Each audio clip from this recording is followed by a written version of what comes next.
हम्म।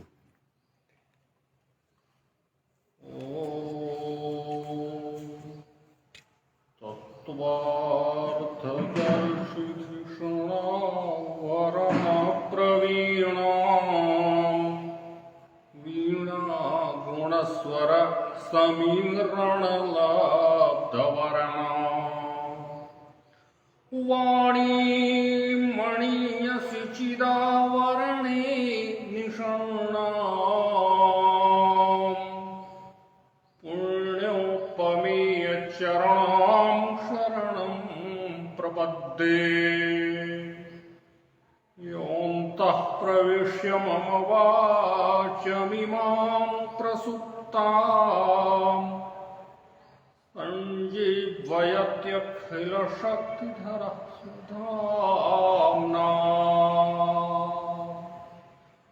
अन्यांश्च हस्तचरणश्रवणत्वगादीन् प्राणान्नमो भगवते पुरुषाय तुभ्यम्। नारायणसमारम्भां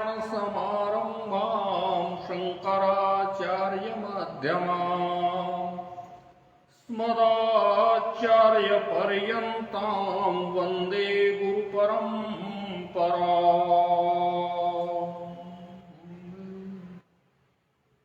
ज्ञानतिमिरान्धस्य ज्ञानाञ्जनशलाकया चक्षुरुन्मीलितं येन तस्मै श्रीगुरवे नमः। तस्मै श्रीगुरवे नमः। श्रीगुरुचरणकमलेभ्यो नमः। महर्षि सांदीपनि राष्ट्रीय वेद विद्या प्रतिष्ठान के द्वारा संचालित यह सभी के लिए वेद कक्षा में आप सभी महानुभावों का स्वागत है। आज के इस पावन कक्षा में हम लोग विचार करेंगे श्रौत यज्ञों का शास्त्रीय स्वरूप। जो हमारे जो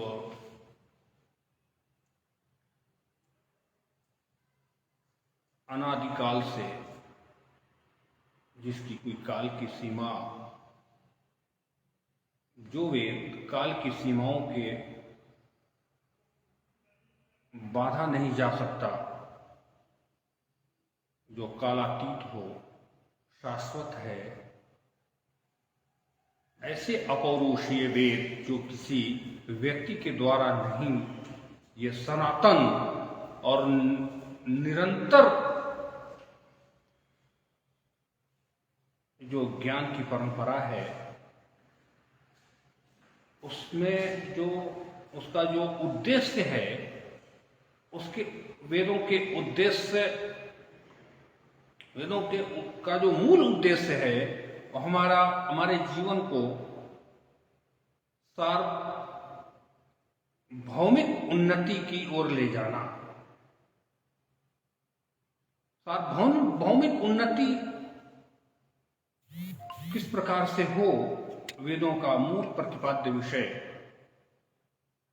जिसको कहते हैं इष्ट की प्राप्ति और अनिष्ट का परिहार। दोनों इष्ट और अनिष्ट, इन दोनों का जो समन्वय है, इन दोनों की उपस्थिति संसार में लगभग बराबर की मात्रा में है। तो हमें जो इष्ट है, जो हमें अपेक्षित है हमारे जीवन के लिए, उसकी ओर हमें प्रेरित करना, और जो हमारे लिए उपेक्षित चीजें हैं उससे दूर रखने का जो विधि और निषेधात्मक वाक्य है, उसका संग्रह यदि कहा जाए तो वेद है। तो हमें इष्ट की प्राप्ति के लिए जिन विधानों का चिंतन हमारे वेदों में प्राप्त होता है, उसका संक्षिप्त वर्णन आज करने का प्रयास करेंगे आप लोगों के सम्मुख। यथा माटी। इसमें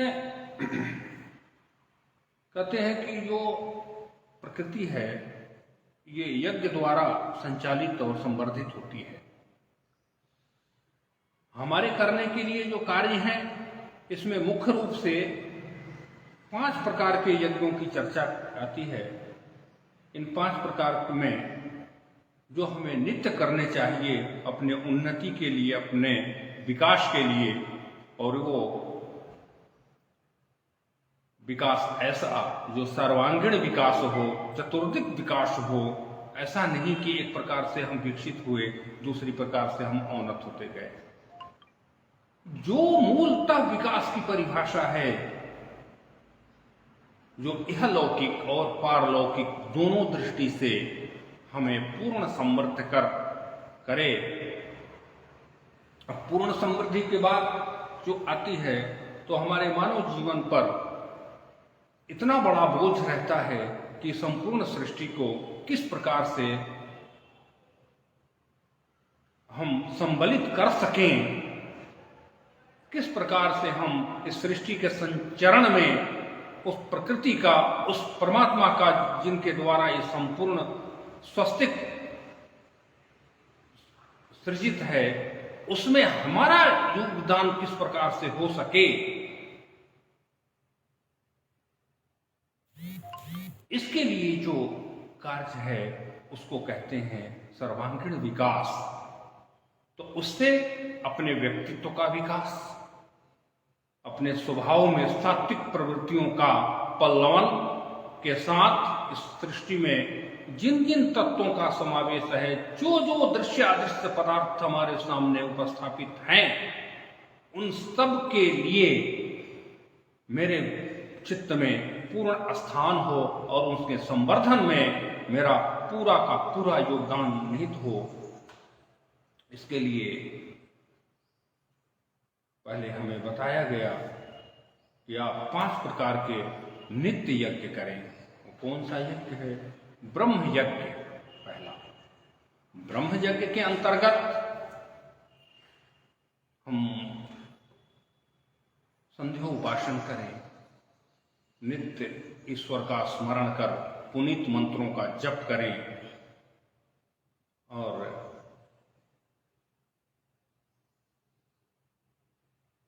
मंत्रों का की जो अविच्छिन्न परंपरा है वेदों की, उन मंत्रों का यथासाध्य पाठ करें। ब्रह्म यज्ञ उस परमात्मा की स्मृति का स्मरण, पुनीत स्मरण करना, ये ब्रह्म यज्ञ के अंतर्गत आता है। पितृयज्ञ आप सभी जानते हैं कि जो मेरे पितृगण हैं, जिनके द्वारा यह हमारा पंचभौतिक शरीर इस संसार में उपस्थापित हुआ, उनके प्रति कृतज्ञता को व्यक्त करते हुए हम पितृयज्ञ करें, जिसमें तर्पण आदि, नित्य तर्पण करना, अपने पितरों के प्रति अपनी आस्था को, अपने कृतज्ञता को व्यक्त करने की जो प्रक्रिया है उसको पितृयज्ञ कहते हैं, जिसमें तर्पण आता है। देवयज्ञ, देवयज्ञ में भी तर्पण है। ब्रह्म पितृतर्पण, देवतर्पण, भूत यज्ञ,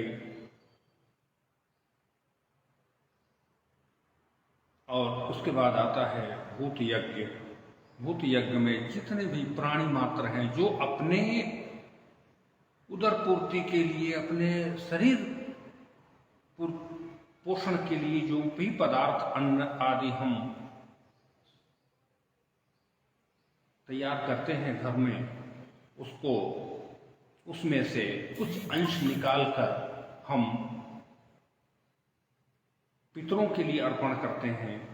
तर्पण के पश्चात देवताओं को जो हम उसी अन्न से जो अर्पण करते हैं उसको अग्नि के माध्यम से हम देवताओं की पुष्टि के लिए करते हैं। भूत यज्ञ में उन अन्न को तत्त स्थानों पर रखते हैं जहाँ से अन्य प्राणी उसको ग्रहण कर संतुष्ट हो सके।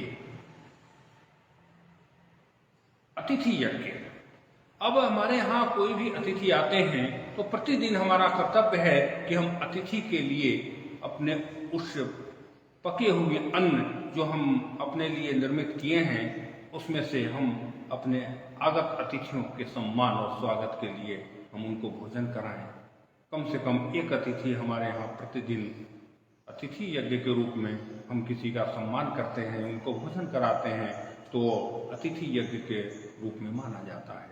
ये 5 प्रकार का जो यज्ञ है ये हमारे यहाँ भारतीय सनातन परंपरा में निश्चित रूप से प्रत्येक गृहस्थ के लिए भी करना है। इन 5 यज्ञों में अपनी विशिष्ट भूमिका रखने वाले देव यज्ञ हैं जो नित्य हवन के माध्यम से किए जाते हैं, और जो देव यज्ञ है वो प्रतिदिन जो मेरे सूर्य हैं, मेरे चंद्र हैं, जो वैदिक देवता जो भी हमारे हैं उनके प्रति कृतज्ञता को मानते हुए उनके निमित्त हम अग्नि में नित्य आहुति करें। क्योंकि आप सभी जानते हैं कि अग्नि जो है देवताओं का मुख है, और अग्नि ही उन तत्त देवताओं तक हमारे उस हविर द्रव्य को पहुंचाकर उनको संतुष्ट करती हैं, और अग्नि के माध्यम से ही ये संपूर्ण देवगण हविर को प्राप्त करते हैं। आगे और भी बहुत सारे विषय आते हैं इसमें।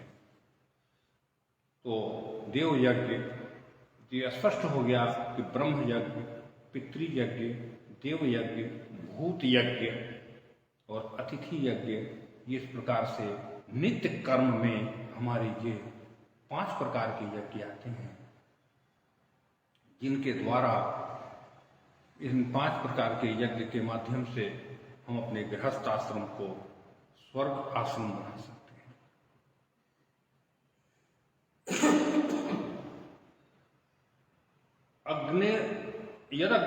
यदग्नौ हूयते सदेव यज्ञ।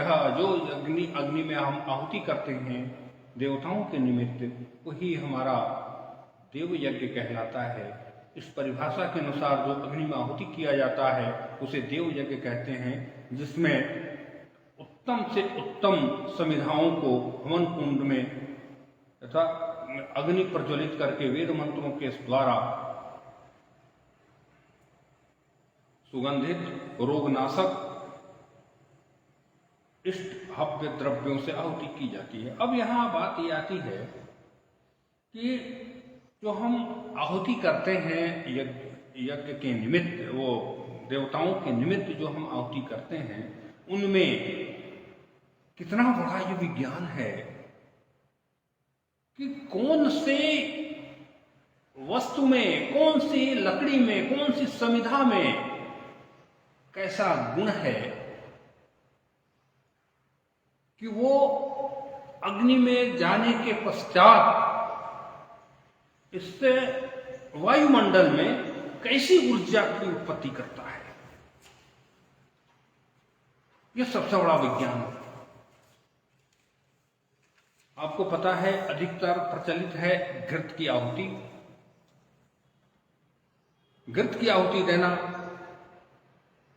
और उसमें सुगंधित द्रव्य के साथ जो भी पौष्टिक पदार्थ है अधिक से अधिक उसको आहुति के रूप में हम प्रदान करते हैं देवताओं के लिए। इसमें एक मुझे आप कई उदाहरण दे सकते हैं। अग्नि में एक मिर्ची डाल के देखिए, उसके जो धुएं निकलेंगे उससे न जाने कितने को खांसी उखड़ जाएगी।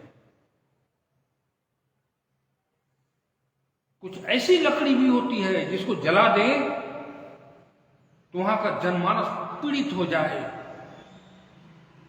पूर्णतया परेशान हो जाए वो, परंतु कुछ ऐसी होती है जिसके द्वारा हम ये प्रकृति संबलित और संपुष्ट होकर के व्यक्ति के रोगों को का नाश कर देती है। जो अनपेक्षित वस्तु हैं उनका समन होता है। फिर आगे कहते हैं कि यज्ञ के विषय में कहा जाता है कि भारतीय संस्कृति का प्राण है यही हमारे यज्ञ ही भारतीय मूल संस्कृति का जो यदि कहा जाए कि मूल प्राण है। यज्ञ वास्तव में मूल प्राण इसलिए है कि इसी के माध्यम से जो कुछ भी दृश्य अदृश्य पदार्थ अपने अपनी गति पर अपनी अपनी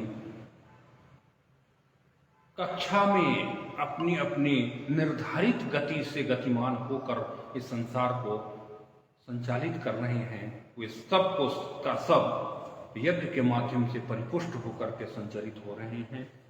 इसीलिए कहा जाता है कि यह यज्ञ जो है संसार का प्राण है। जब व्यक्ति अपने माता पिता के गर्भ में होता है तभी से वो आसपास के वातावरण को का अनुभव करता है। अब यहाँ यह स्पष्ट वेदों में कहा जाता है, ये सत्य है कि जब गर्भावस्था में आते ही जीव आसपास परिवार का परिवेश जो भी उसके आसपास होता रहता है सबकी अनुभूति उसको गर्भावस्था में ही होती रहती है और वही संस्कार आकर वो आगे चल करके यज्ञ के वातावरण में ही जो वो जन्म लेता है। अब यहाँ एक चीज और सामने आती है, ये कह रहे हैं कि जो वातावरण है उसमें वो जन्म लेता है यज्ञ के वातावरण में, तो ये संसार जो हम अपने से स्वयं जो तत्त पदार्थों को एकत्र करके जो आहुति हम यज्ञों में अग्नि प्रकृति में जो भी क्रिया प्रतिक्रिया हो रही है ये भी यज्ञ है। प्रकृति स्वयं में यज्ञ करती है और संपुष्ट होती है। अब आप छोटा सा उदाहरण लें कि जब बसंत में पतझड़ होते हैं तो पतझड़ पत्ते को पत्ता भूमि पर गिरता है और गिरने के भूमि पर गिरता है और वो भूमि अपनी ऊर्जा के साथ उसको पत्ते को गला देती है। उस गले हुए पत्ते से पुनः वो वृक्ष परिपुष्ट होता है। ये भी तो एक यज्ञ है, ये भी यज्ञ की प्रक्रिया है। तो इस प्रकार से छोटे से उदाहरण के माध्यम से आप देख सकते हैं कि ये संपूर्ण सृष्टि एक याज्ञिक प्रक्रिया है और इसी याज्ञिक प्रक्रिया के माध्यम से संसार चल रहा है। प्रकृति स्वयं में यज्ञ करती है और हमारा भी कर्तव्य है कि उस प्रकृति के इस याज्ञिक प्रक्रिया में हम अपनी ओर से आहुति देकर इस प्रकृति को, इस संसार को और संबलित करके ले चलें। अब यहाँ और यज्ञों का विस्तार से चिंतन करते हैं हम लोग थोड़ा। श्रौत यज्ञ में अपना समस्त जीवन व्यतीत करता हुआ अब वो आता है श्रौत यज्ञ और स्मार्त यज्ञ, दो प्रकार के यज्ञों की चर्चा आती है। तो अब यहाँ पहले श्रौत यज्ञ की चर्चा कर लेते हैं, फिर स्मार्त पर भी चिंतन करेंगे। व्यक्ति श्रौत यज्ञ में अपना वो करता है। इसी प्रकार यज्ञ की अग्नि अपने जीवन की यात्रा को समाप्त करके परलोक में भोगता है और श्रौत यज्ञ के द्वारा जो अग्नि उपासना की जाती है और उसी अग्नि की उपासना करते करते अपने जीवन यात्रा को भोग करके अंत में परलोक को प्राप्त करते हैं। दैनिक जीवन में भी उसे पंच महायज्ञ जो ऊपर कहा गया है, व्यक्ति दैनिक जीवन में पंचभूत महायज्ञ जो ऊपर चर्चा की गई है, ब्रह्म पितृ यज्ञ, देव यज्ञ, भूत यज्ञ, अतिथि यज्ञ, उसके अतिरिक्त 16 संस्कार तथा अन्य कई स्रोत यज्ञ तो करते ही होते हैं, परंतु शास्त्रकारों का यहाँ तक कहना है कि वो अपने संपूर्ण जीवन को यज्ञ रूपी ही समझें। अब जबकि यहाँ जो पंचभूत महायज्ञ कहे गए हैं उनमें भी अग्नि का मुख्य स्थान है षोडश संस्कार में, प्रत्येक संस्कारों में तत्त देवताओं की आहुति, गर्भाधान के समय आहुति, सीमंतोन्नयन संस्कार के समय आहुति, अर्थात आहुति का तात्पर्य यह है, इस यज्ञ का तात्पर्य है कि उन तत्त देवताओं से मेरी प्रार्थना कि उससे गर्भस्थ शिशु को आप अपनी शक्तियों से संबलित करें। आदि 16 संस्कारों तक, अंत तक, विवाह में, उपनयन में, कर्ण वेद में, वेदारंभ में, अंततः वो जब शरीर पूर्ति के पश्चात जो अंत्येष्टि है, वहां तक अग्नि ही अग्नि, अग्नि की ही उपासना है। 16 संस्कारों में, अन्य संस्कारों में कई स्रोत यज्ञ होते हैं, परंतु और यूं समझ जाएं कि हमारा संपूर्ण जीवन यज्ञ रूप ही है। इसकी पुष्टि हमारे उपनिषदों में आता है, पुरुषो वाव यज्ञः, ऐसा हमारे उपनिषद में प्राप्त होता है। यज्ञ के महत्व को स्थूल रूप से समझे तो प्रत्येक मनुष्य के जीवन का परम लक्ष्य क्या है? हमारा जो जीवन है, इसका जो अंतिम लक्ष्य है वो है मोक्ष, और उसके साधक हैं वैदिक नित्य कर्म। और उस मोक्ष की प्राप्ति के लिए जो हमारा लक्ष्य, हमारा जो अंतिम लक्ष्य है, तो उस लक्ष्य तक पहुंचने के लिए कोई मार्ग की आवश्यकता होगी। तो हमें कहीं यात्रा करनी हो, हमारा अंतिम लक्ष्य कि हम यहाँ पर जाएं, तो वहां जाने के लिए हमको साधन चाहिए, हमें मार्ग चाहिए, हमें पाथे भी चाहिए जो रास्ते में कुछ स्वस्थ रह सकें। तो उस लक्ष्य तक पहुंचने के लिए हमें कई प्रकार की वस्तुओं की आवश्यकता होती है। तो हमें जो मोक्ष का जो अंतिम लक्ष्य है, वहां तक पहुंचने के लिए हमें जो मार्ग है, मेरा साधन है, वो वैदिक यज्ञ है। उन वैदिक यज्ञों के माध्यम से हम अपने मोक्ष को प्राप्त करते हैं और जीवन को, अनुभवों को परखते हुए मोक्ष की प्राप्ति में साधक है पंच महायज्ञ। सभी शास्त्रों में ऋषियों ने इस तत्व को एक मत से स्वीकार किया है और जीवन के अनुभवों को परख करके इसका ऐसा निष्कर्ष निकला कि समाज तथा राष्ट्र के कल्याण के लिए प्रस्तुत है। अब ये जो यज्ञ है, न केवल व्यक्ति का व्यक्तित्व का विकास, जिसमें कि परिवार का कल्याण, समाज का कल्याण, राष्ट्र का कल्याण, वैश्विक कल्याण इत्यादि सब का सब उन यज्ञों में ही निहित है। इसी तत्व को संपुष्ट करते हुए हमारे तैत्तिरीय उपनिषद में मैत्रायणी उपनिषद में कहा गया, अग्निहोत्रम जुहुयात् स्वर्ग कामो जजेत। यज्ञों का शास्त्रीय विभाजन। अब अग्निहोत्रम जुहुयात् स्वर्ग कामो जजेत। अब यहाँ कामना की बात कर रहे हैं कि अग्नि स्वर्ग कामो जजेत, स्वर्ग की कामना से हम यज्ञ करें।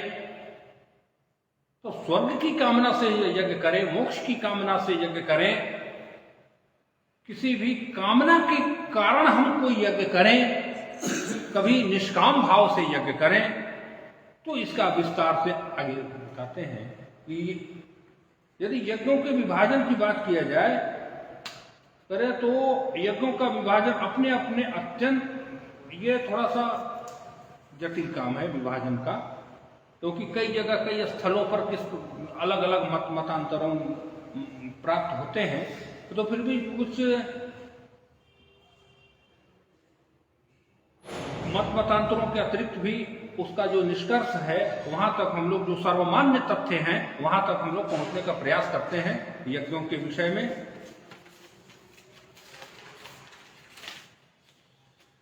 कहते हैं कि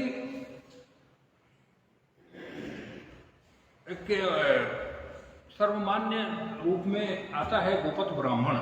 गोपत ब्राह्मण में यज्ञों का 3 प्रकार से विभाजन किया गया है। वो 3 प्रकार का कौन सा यज्ञ है? पाक, इसको संस्था बोलते हैं। और जो दो प्रकार के शब्द आते हैं, बहुत महत्वपूर्ण की बात है। वो कहता है ना कि संस्था, ये फलानी संस्था है, ये फलानी संस्था है, संस्था का एक उद्देश्य होता है। तो संस्था शब्द सर्वप्रथम वेद से ही लिया गया है। तो यज्ञों की 3 प्रकार की मुख्य संस्थाएं हैं। वो संस्था कौन सा है?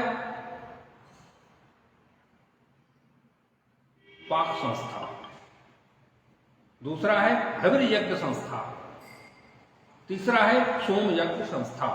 ये 3 प्रकार के मुख्य स्थूल रूप से यज्ञों को 3 भागों में विभाजित किया गया है। पाक यज्ञ में अब इसका तीनों का अलग अलग वर्णन आता है। पाक यज्ञ में क्या होता है? जब गृह सूत्र पढ़ते हैं ना हम लोग, तो उसमें सबसे पहला सूत्र आता है अथातो स्थाली पाका नाम कर्मा। तो स्थाली पाक जो गृहस्थ आश्रम में जो हम भोजन बनाते हैं, तो उन भोजन को किस प्रकार से बनाएं, उससे भोजन के का क्या क्या विनियोग हो सकता है, जो अभी अपने पंचभूत महायज्ञ की चर्चा की, उस अनुसार से उन पंचभूत महायज्ञों में उन भोजन का प्रयोग करना। पाक यज्ञ संस्था, अब इसमें पाक यज्ञ संस्था के अंतर्गत 7 यज्ञों का वर्णन आता है। अब अच्छी बात ये देखिए कि जो 3 प्रकार के बताए गए ना, पाक, हविर और सोम, तो इन तीनों में 7-7 है, अर्थात 21 याग आते हैं। तो इन 7 का नाम जो है वो क्या है? औपासन होम, नित्य सायं प्रातः जो आहुति करते हैं वो हो गया औपासन। पार्वण, अमावस्या आदि को जो पितृयज्ञ करते हैं वो पार्वण हो गया। ये पाक यज्ञ संस्था के अंतर्गत 7 जो है उसका संक्षिप्त परिचय आपके सम्मुख उपस्थापित कर रहा हूं। पार्वण जो अमावस्या के दिन जो पितृयज्ञ कर्म करते हैं, मासिक श्राद्ध है। मासिक श्राद्ध में प्रत्येक मास का जो श्राद्ध है पूर्णिमा को, एक आता है स्थूलगांव जो कलयुग में वर्जित है। इन 7 ये पाक यज्ञ के 7 संस्थाओं के, पाक यज्ञ संस्था के 7 जो भेद हैं, तो 7 में से 6 प्रचलित है और एक स्थूलगांव जो है उसको कलयुग में वर्जित है। उसके बाद आता है वली वैवस्व। वली वैवस्व में तत्त जीव प्राणियों के निमित्त जो हम अन्न का दान करते हैं, वो बलि वैवस्व में आता है। अष्टक श्राद्ध है। अष्टक श्राद्ध में क्या होता है? मालपुए का भोग वो करके, पूजन करके और पितरों को, देवताओं को अर्पण करने का आता है। फिर श्रावणा कर्म, सर्प के लिए बलिदान किया जाता है। ये 7 पाक संस्था के अंतर्गत 7 प्रकार के कर्म आते हैं। फिर आता है हविर यज्ञ संस्था के विषय में आता है। हविर यज्ञ संस्था में प्रथम है अग्न्याधान, स्रौत, अग्नि ग्रहण। ये भी बड़ा विषय है। अग्न्याधान का तात्पर्य है कि जब गृहस्थ आश्रम में जैसे आदमी प्रवेश करता है, उसका संक्षिप्त मैं बता देता हूं। आप लोगों ने कई बार इस पर चर्चा हुई है कक्षा में।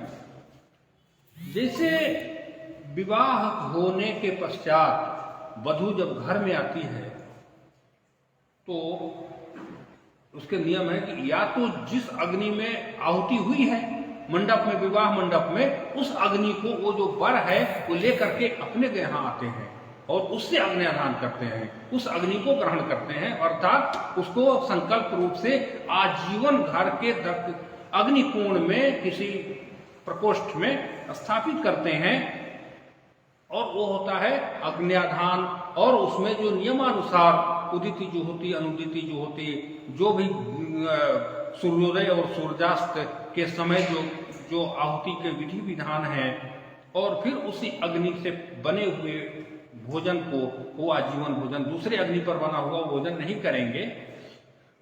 और उसको कहते हैं अग्नि आहिताग्नि। जिसने अग्नि को ग्रहण करके अग्नि की सेवा का व्रत धारण किया हो,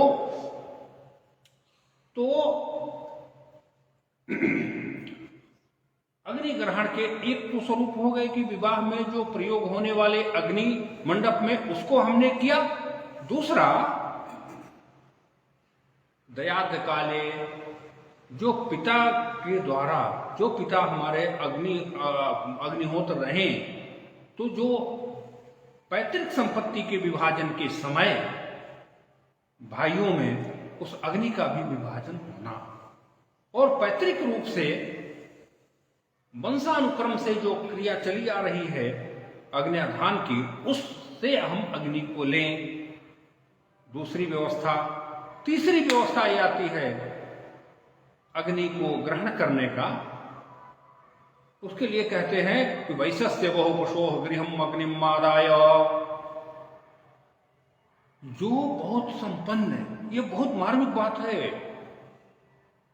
कि वैशस्य बहुपशोः, उस वैश्य के घर से अग्नि को लाइए जिनके यहां संपन्न हो, बहुत सारे पशु पाशुआदि हों, और उनके जो भोजन बनते हैं उनके घर में, तो उनके जो चूल्हे की अग्नि है उसको लेकर के आप अग्न्याधान करें।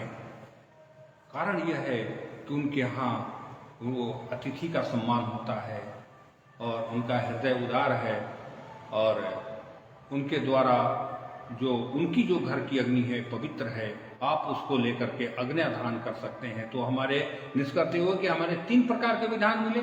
ये तो विवाह के समय जो अग्नि हमारी रही उसको ले आया, या पिता के द्वारा जो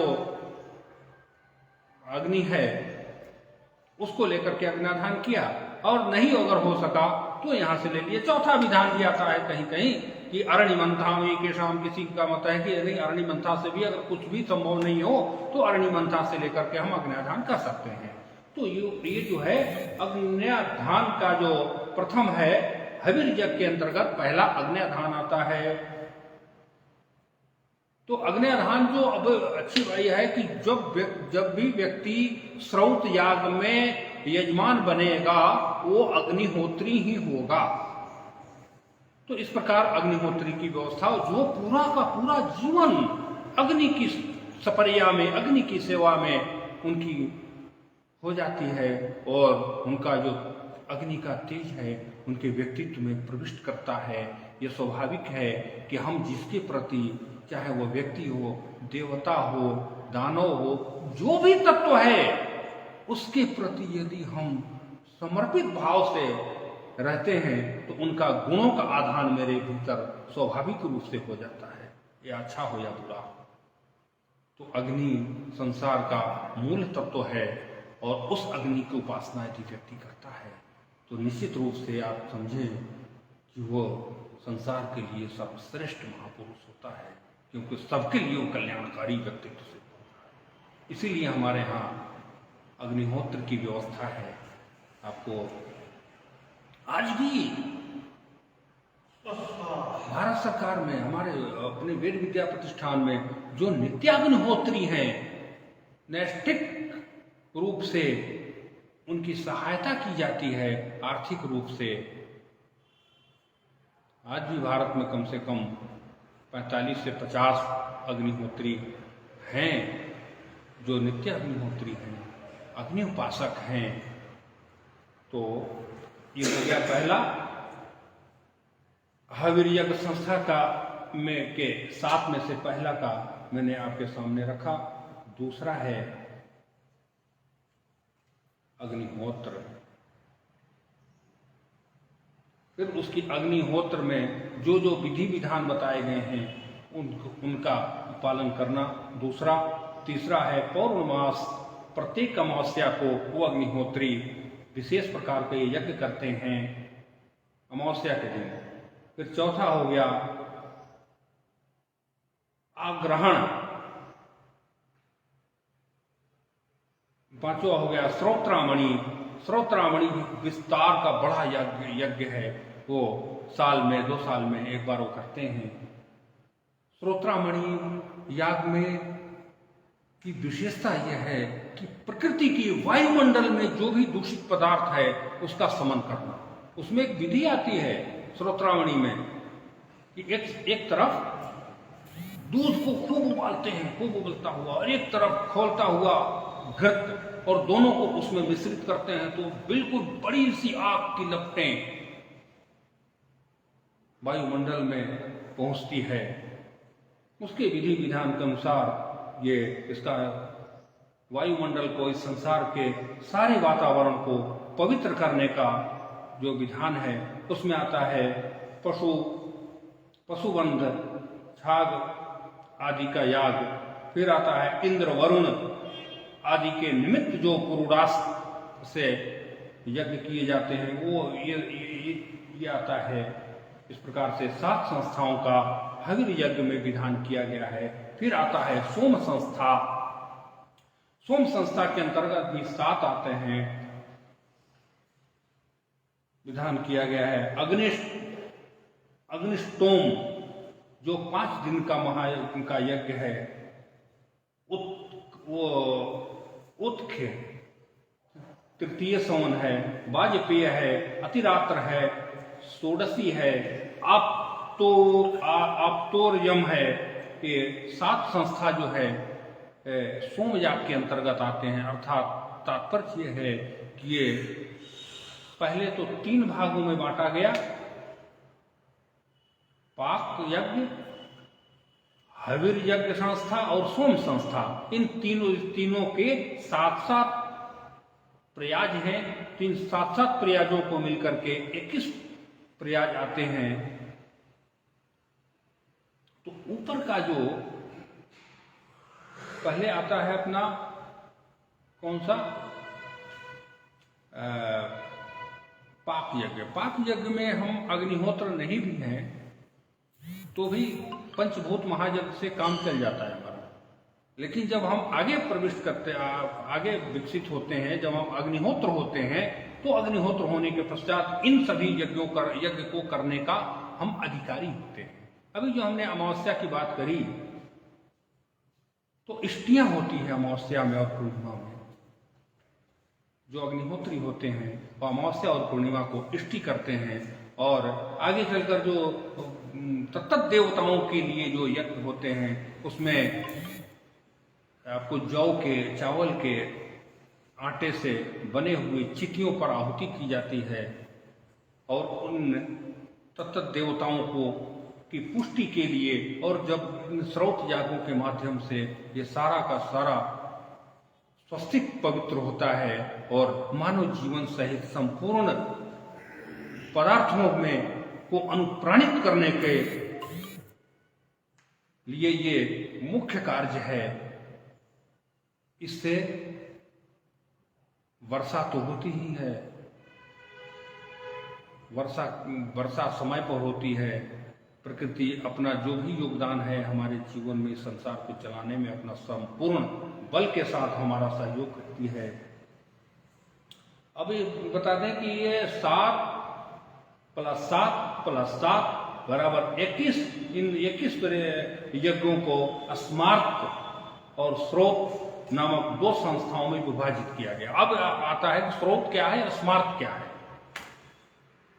तो इन्हीं यज्ञों को हम स्रोत और स्मार्त में विभाजित करते हैं। स्मार्त यज्ञ उसको कहते हैं, स्मार्त यज्ञ के अंतर्गत 7 पाक, अभी मैंने निवेदन किया ना कि जो हम अग्निहोत्र नहीं भी ले तो ये जो 7 यज्ञ की संस्था, वो ऊपर जो पाक यज्ञ है, पाक यज्ञ के अंतर्गत जो 7 संस्थाएं हैं उसे हम कर सकते हैं। उसको कहते हैं, ऊपर के जो पाक यज्ञ संस्था है वो स्मार्त यज्ञ है। स्मार्त यज्ञ का तात्पर्य यह होता है इन पाक यज्ञों का निरूपण का जो चर्चा है, इसको जो निरूपित किया गया है वो स्मृति शास्त्रों में है, गृहसूत्रों में है। अभी जो मैंने 2-3 सूत्र बताए ना, स्मृति इसका है, गृहसूत्र का है। स्मृतियों में भी इनकी चर्चा आती है। तो जो सूत्र शास्त्र हैं, गृह सूत्र शास्त्र, और सूत्र शास्त्र तो स्रोत सूत्र भी है, धर्म सूत्र भी है, लेकिन यह स्रोत गृह सूत्र में जो चर्चा आती है ना, उस गृह सूत्र में भी स्मार्त यज्ञ की चर्चा आती है। स्मृतियों में भी इनके निर्देश प्राप्त होते हैं, विधि विधान प्राप्त होते हैं, और वेदों से भी इनका संबंध पूर्ण रूप से है। उद्गम स्थल तो इन ज्ञान परंपरा के तो वेद ही है, परंतु स्रोत सूत्रों में भी और स्मृतियों में भी जिनका विस्तार से जिनके विधि विधान की व्यवस्था बताई गई है, इसलिए उनको हम स्मार्त यज्ञ कहते हैं। स्मृतियों से भी संबलित जो ज्ञान है वो स्मार्त हो गया। स्रोत करने और फिर स्रोत यज्ञ। स्रोत यज्ञ, यदि स्रोत यज्ञों की बात करें तो इसके अंतर्गत 7 हविर यज्ञ संस्था सोम यज्ञों को रखा जाता है। इन यज्ञों का निरूपण मुख्य रूप से स्रोत सूत्र में प्राप्त होता है। स्रोत यज्ञ इसीलिए कहते हैं मात्र जो अब बहुत सारा प्रचलित कौन सा यज्ञ है, हविर यज्ञ और सोम संस्था, ये दोनों के लिए बताए गए हैं। इसमें हविर यज्ञ और तथा सोम को स्रोत की श्रेणी में रखा गया। और सबसे ज्यादा प्रचलित कौन सा स्रोत सूत्र है, तो प्रचलित क्या सभी स्रोत सूत्र हैं। जैसे आपका उदाहरण के लिए कात्यायन स्रोत सूत्र, बोधायन स्रोत सूत्र, अलग अलग वेदों के अलग अलग स्रोत सूत्र प्राप्त होते हैं। तो उन स्रोत सूत्रों में जो निर्देश किए गए हैं यज्ञ और यज्ञ के विधान, उनको पूर्णतया स्रोत यज्ञ की श्रेणी में रखते हैं। और जो स्मृति और गृह सूत्र से संबलित जो यज्ञ संस्था है उसको हम स्मार्त यज्ञ के रूप में रखते हैं। जैसे उपनयन करना यज्ञ है, विवाह करना यज्ञ है, तो हम इसको स्रोत में नहीं रखेंगे, उसको हम स्मार्त में इसलिए रखते हैं ताकि गृह सूत्र और स्मृतियों से संबलित है, वहां से हमको निर्देश प्राप्त होते हैं। लेकिन ऐसा भी नहीं है, बिल्कुल मत सोचे कि इसको वेद से संबंध नहीं है, पूर्णतया वैदिक कर्म है, परंतु स्मृतियों से भी हमें वो दिशा प्राप्त होती है, इसलिए हम उसको स्मार्त कहते हैं। अब आते हैं, अब इसमें एक संस्था तो हो गई अपनी स्रोत स्मार्त, और बाकी जो 2 हैं हविर यज्ञ संस्था और सोम संस्था, ये 2 आपको उसमें आ जाते हैं स्रोत सूत्रों के अनुसार, स्रोत याग के अंतर्गत।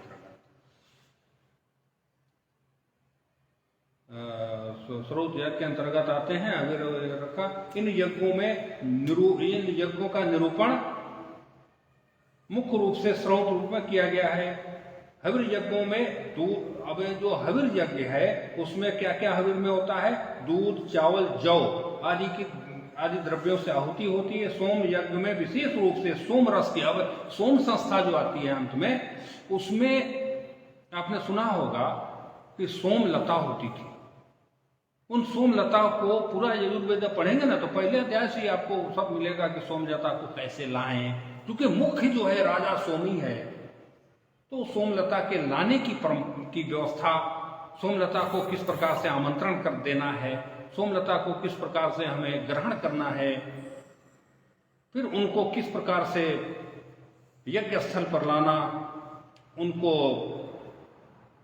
उनसे रस को लेना, उस रस को कैसे रखना है, किस प्रकार से, ताकि वो जो सोम ही है, अग्नि सोमात्मकम जगत, सोम जो है एक वो तत्व है जो सृष्टि के मूल संचालन का मुख्य घटक है, और अग्नि और सोम ही तो है।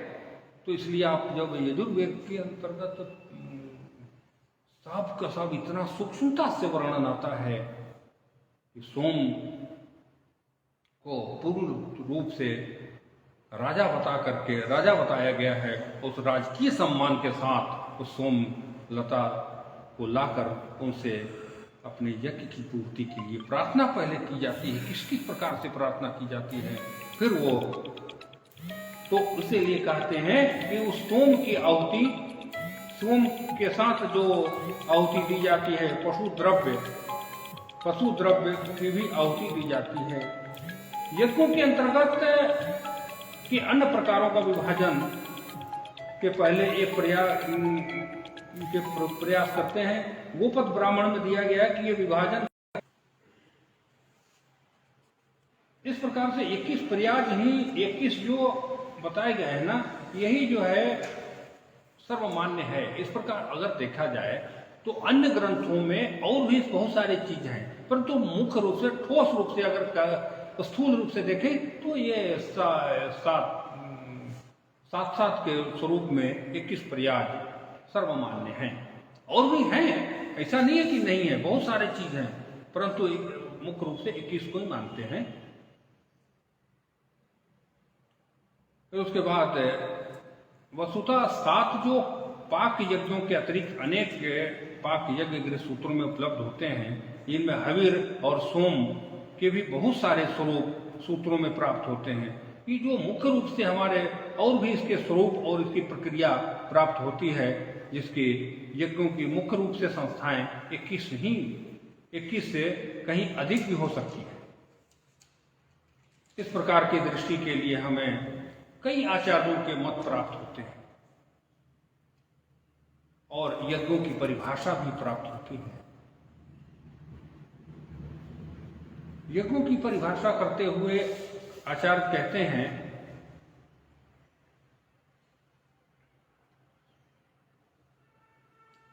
कि अग्निहोत्रादारभ्य स्वमेध पर्यंता।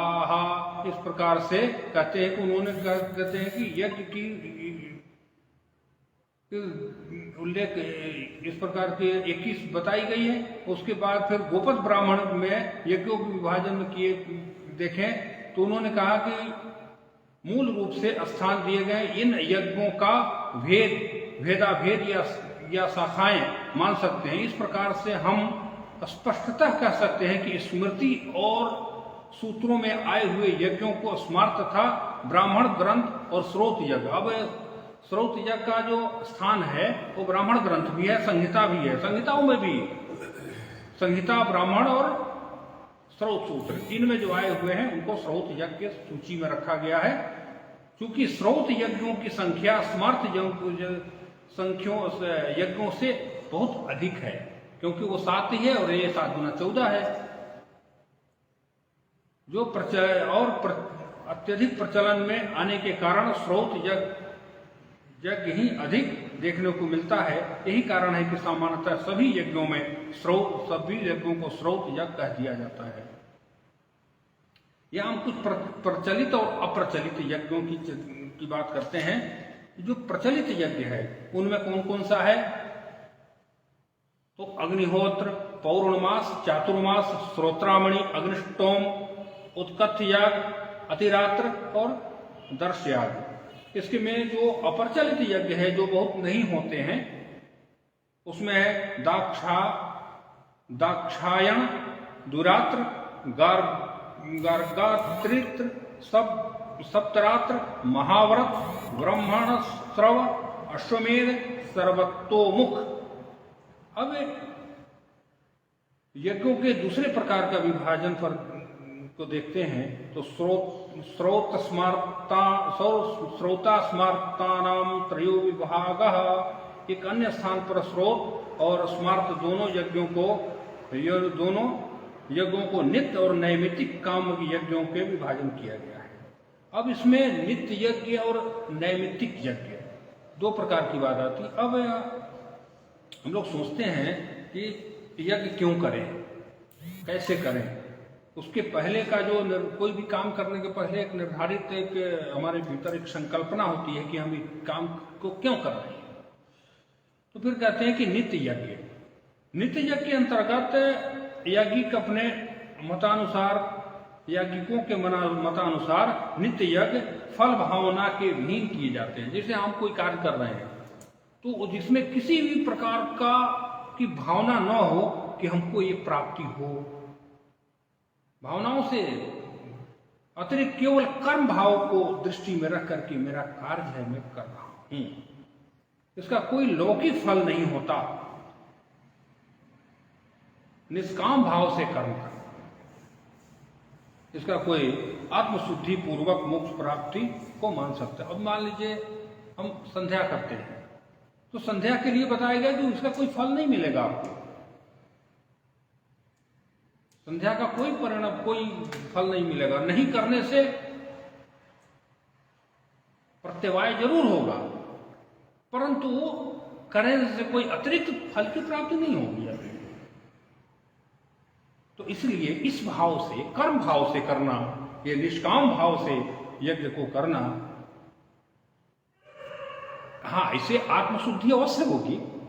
अग्निहोत्र से लेकर सोम यज्ञ तक सभी स्रोत यज्ञ नित्य यज्ञों की श्रेणी में आते हैं।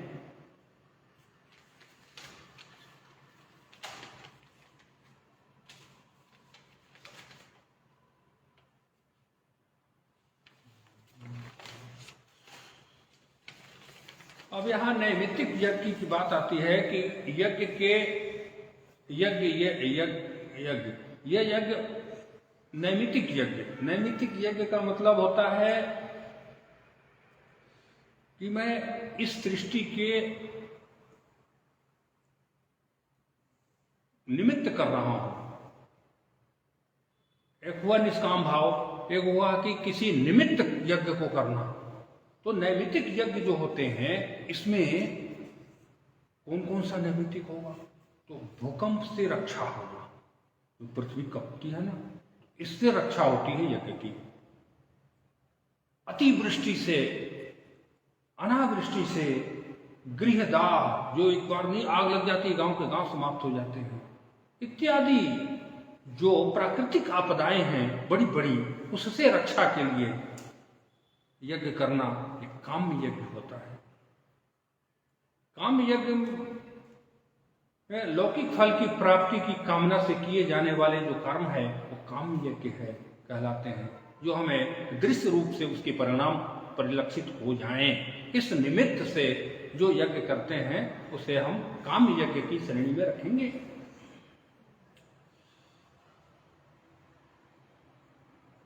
क्योंकि ये कामनाएं बहुत सी हो, अब इसमें बहुत सारी कामनाएं हो सकती है।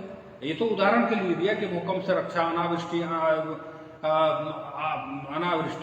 अतिवृष्टि आदि। परंतु इसमें कामनाएं तो हमारी एक थोड़ी है, बहुत सारी मनुष्य जीवन में कामनाएं होती है। हमारा शरीर स्वस्थ हो जाए, हमारे पुत्र नहीं है, पुत्र की प्राप्ति हो जाए। जिन जिन कामनाओं की बात आती है वो सबके लिए इष्टियों का निर्धारण है। जिसे एक उदाहरण के लिए पुत्रेष्टि यज्ञ, पुत्र की कामना से किए जाने वाले यज्ञ को पुत्रेष्टि यज्ञ की श्रेणी में रखा गया। तो बहुत सारे इस प्रकार से हमें इष्टियों की चर्चा आती है कि किस कामना के लिए काम्य यज्ञ में इष्टियों की अलग अलग व्यवस्था बताई गई है। इसके लिए हमें श्रौत सूत्र, ब्राह्मण ग्रंथ, गृह सूत्र, धर्म सूत्र आदि में बहुत से काम यज्ञों की चर्चा आती है। सभी में विस्तार से विवरण प्राप्त होते हैं। प्रकृति याग, अब यहाँ प्रकृति याग की चर्चा आती है कि समग्रांशोपदेश प्रकृति, अर्थात जिसमें अपेक्षित सभी अंगों का विवेचन किया गया है, प्रकृति याग का, उसको प्रकृति याग कहते हैं। प्रकृति याग प्रकृति में भाग होने वाली विधियों के अतिरिक्त कर्मों का भी विवरण जहां दिया गया है उसे विकृति याग कहते हैं। अब यहां दो प्रकार की यागों की चर्चा करते हैं, प्रकृति याग और विकृति याग।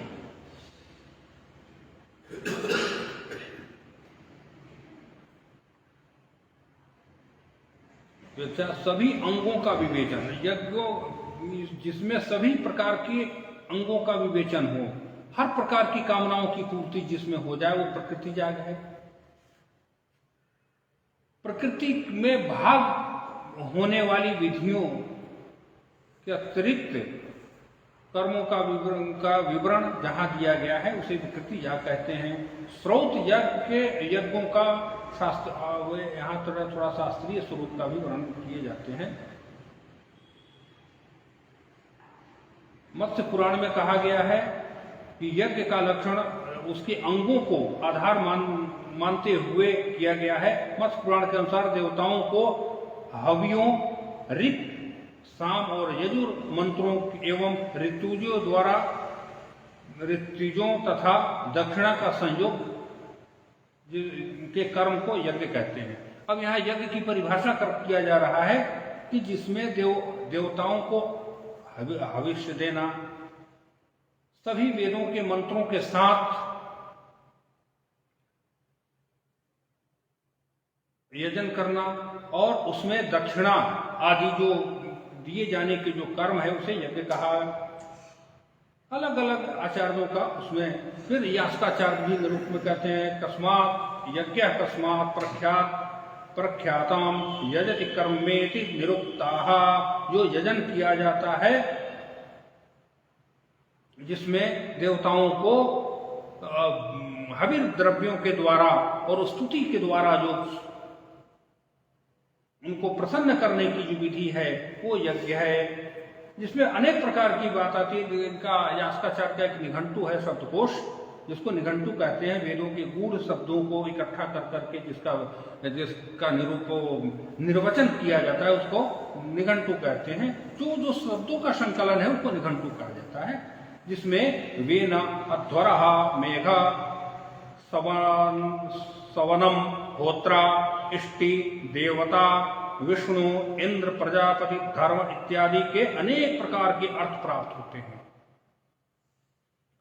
मनुस्मृति के अनुसार जो मनुष्य आलस्य से रहित होकर यथाशक्ति वेदोक्त कर्मों को करता है वो परम गति अर्थात मोक्ष को प्राप्त करता है। वेदो विदम स्वयं कर्म नित्य कुर्यादिन्द्रतः तद्वी कुर्वान् यथाशक्ति शक्ति प्राप्नोति परमाम गति। मनुस्मृति में आरण्यक के अनुसार यज्ञों में जो विधि विधान के साथ साथ उसके आध्यात्मिक और दार्शनिक पक्षों को भी परिलक्षित करता है। अब यहाँ जो यज्ञ है, जो आरण्य ग्रंथ अपने प्राप्त होते हैं, आरण्य का अर्थ आप लोग जानते ही है कि जो जंगलों में जो आचार्यों को द्वारा किए गए शोध है, कार्य है, उसको आरण्य ग्रंथ के रूप में माना गया है। तो उनमें कहा गया है कि यज्ञों में जो विधि विधान विधि वाक्य जो बताए गए हैं कि इसके बाद ये क्रिया, इसके बाद वो प्रक्रिया, जो विधि वाक्य है, इन विधि वाक्यों में आध्यात्म और दर्शन का दोनों का पूरा समावेश है। दोनों पक्ष को उद्घाटित करते हैं। उपनिषद में बृहदारण्यक, छांदोग्य आदि उपनिषदों में मात्र प्रतीकों के माध्यम से संपूर्ण यज्ञ की प्रक्रिया की साधना की देवास्तान धर्माणि प्रथमान्या, वही विराट पुरुष अपने आप में स्वयं में यज्ञ करता है और यज्ञ के फल को भोगता है।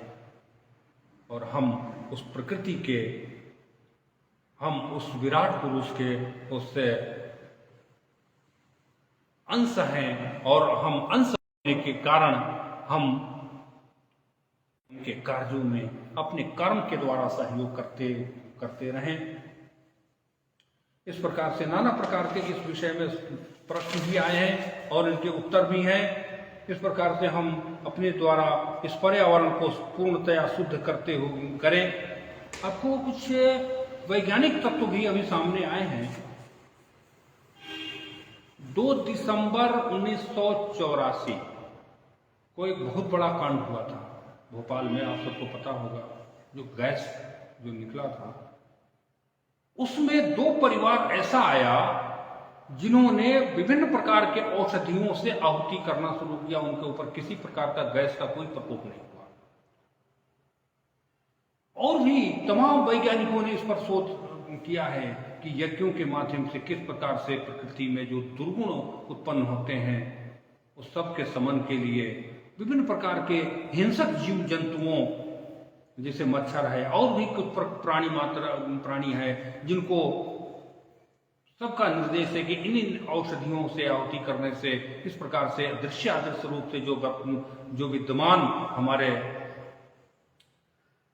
जीवन के लिए घातक तत्व हैं उनसे हम छुटकारा पा सकते हैं और अपने को स्वस्थ जीवन और स्वस्थ मानसिकता के साथ इस जीवन को यापन कर सकते हैं। इसलिए जो यज्ञोवै विश्व, ये जो सृष्टि है, ये संसार है, वो यज्ञ का ही नाभि स्वरूप है, अर्थात नाभि से ही ये संचरण होता है संपूर्ण स्वस्तिक, तो इस संपूर्ण स्वस्तिक को संचालित करने में जो यज्ञ का की जो वेदी है, वही वेदी हमें में जो आहुति दी जाती है, यही इसी आहुति से सारा का सारा सारी प्रकृति संबलित और संपुष्ट होकर के चलती है। इस प्रकार से इन यज्ञ की जो शास्त्रीय स्वरूप है, जो छोटा सा परिचय मैंने आपके सामने उपस्थापित किया, मैं समझता हूँ यथामति आपके सामने जो रखा हूँ, आप सभी यदि कुछ त्रुटि हो तो उसकी क्षमा प्रार्थी के रूप में आपसे क्षमा याचना करते हुए अपनी वाणी को विराम देता हूँ। धन्यवाद। नमस्कार। ओम शांति शांति शांति।